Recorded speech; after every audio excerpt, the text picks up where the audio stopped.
स्वागत है स्टूडेंट आपका हमारे इस YouTube चैनल में और मैं हूं आर.के. शर्मा। मैं आज आपके लिए लेके आया हूं क्लास 12th के NIOS मैथमेटिक्स का पूरा सिलेबस और मैं अब उसके बाद वो चैप्टर बताऊंगा जिन चैप्टर से आप सबसे ज्यादा मार्क गेन कर सकते हैं। फिर लास्ट में हम थोड़ी से टाइम बचेगा उसमें हम क्वेश्चन पेपर डिस्कशन कर लेंगे। इससे पहले अगर आप इस चैनल पर नए हैं तो इस चैनल को सब्सक्राइब करें और शेयर करें ताकि ज्यादा से ज्यादा लोगों तक ये इन्फॉर्मेशन पहुंचे।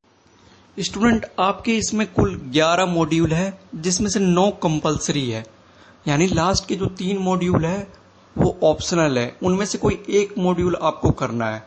तो चलिए स्टूडेंट पहले मॉड्यूल की बात करते हैं। पहला मॉड्यूल है complex number and coordinate equation, ये पूरे 10 मार्क्स का है।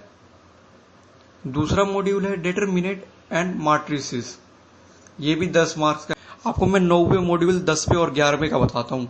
Statics and probability, vector and analyse solid geometry, ये यहाँ तीन मॉड्यूल है। अब मैं आपको बताऊंगा स्टूडेंट कुछ ऐसे चैप्टर जो सबसे ज्यादा मार्क गेनिंग है और मार्क गेनिंग होने के साथ साथ सबसे ज्यादा इजी भी है। तो इस लाइन में सबसे पहला चैप्टर आता है मैट्रिसेस। ये स्टूडेंट अकेला चैप्टर आपका 6 मार्क्स का एग्जाम में पूछा जाता है। ये आपके एग्जाम के पॉइंट ऑफ व्यू से सबसे इंपॉर्टेंट चैप्टरों में से एक है। अगला चैप्टर है स्टूडेंट डिटरमिनेंट। ये भी स्टूडेंट पूरे 6 मार्क्स का आता है आपके एग्जाम में। तो ये सेकंड इंपॉर्टेंट चैप्टर है। कुल मिला के स्टूडेंट इन दोनों चैप्टर को मिला के 12 मार्क्स तो यहीं पे हो गए आपके। तीसरा चैप्टर है रिलेशन एंड फंक्शंस। ये भी स्टूडेंट आपके एग्जाम में 6 मार्क्स का पूछा जाता है। कुल मिला के स्टूडेंट अब 18 मार्क्स आपके पास हो गए हैं। ये तीनों चैप्टर स्टूडेंट इजी भी है और मार्क गेनिंग भी है। चौथा चैप्टर है student inverse of a matrix and its application. ये भी स्टूडेंट आपके 6 मार्क्स का आता है। तो कुल मिला के आपके पास हो गए अब 24 मार्क्स। तो 24 मार्क्स आप इन्हीं चैप्टरों से गेन कर सकते हैं। अगला मार्क गेनिंग चैप्टर है स्टूडेंट लाइनर प्रोग्रामिंग। ये भी स्टूडेंट 6 मार्क्स का पूछा जाता है। इसके बाद स्टूडेंट अगला है वेक्टर, ये 4 मार्क्स का आता है। उसके बाद है स्टूडेंट प्लेन, ये भी 4 मार्क्स का आपके एग्जाम में पूछा जाता है। तो स्टूडेंट कुल मिला के आपके पास हो गए अब, तो कुल मिला के स्टूडेंट 38 नंबर तो यहीं पे हो जाते हैं। अगर आप पास होना चाहते हैं, सिर्फ पास होना चाहते हैं, तो सिर्फ आप इन्हीं चैप्टरों को पढ़ लें तो आप इन्हीं से पास हो सकते हैं। और अगर आप इससे ज्यादा मार्क गेन करना चाहते हैं और इजी चैप्टर पढ़ना चाहते हैं तो मैं अभी आपको आगे बताता हूं।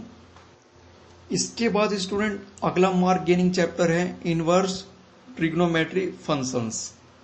ये भी स्टूडेंट ये चैप्टर में से भी आपके एग्जाम में पूरे 6 मार्क्स का पूछा जाता है। अब आपके पास 44 मार्क हो चुके हैं स्टूडेंट। इसके बाद सबसे ज्यादा मार्क गेनिंग चैप्टर है इंट्रोडक्शन टू 3D। ये भी स्टूडेंट आपके पेपर में पूरे 4 मार्क्स का पूछा जाता है। अगला और लास्ट मार्क गेनिंग चैप्टर है स्ट्रेट लाइन। ये भी स्टूडेंट आपके एग्जाम में पूरे 4 मार्क्स का आता है। तो यानी ये आप कर लेंगे तो 4 मार्क्स हो जाएंगे। कुल मिला के आपके पास स्टूडेंट अब होते हैं 52 नंबर। यानी स्टूडेंट ओनली आप इन्हीं चैप्टरों को पढ़कर 52 नंबर गेन कर सकते हैं। अब स्टूडेंट हम क्वेश्चन पेपर डिस्कस करते हैं।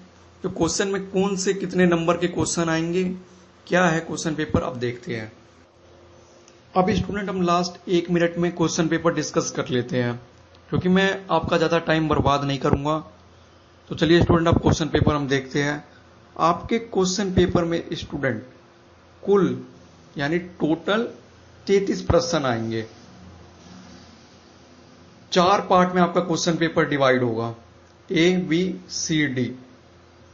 ए जो है स्टूडेंट इसमें टोटल आपके 10 क्वेश्चन आएंगे जो 1-1 मार्क्स के होंगे। अब अगला पार्ट की हम बात करें स्टूडेंट, तो अगले पार्ट में बी में आपके टोटल स्टूडेंट बी पार्ट में स्टूडेंट आपके 6 क्वेश्चंस आएंगे जो 2-2 मार्क्स के होंगे।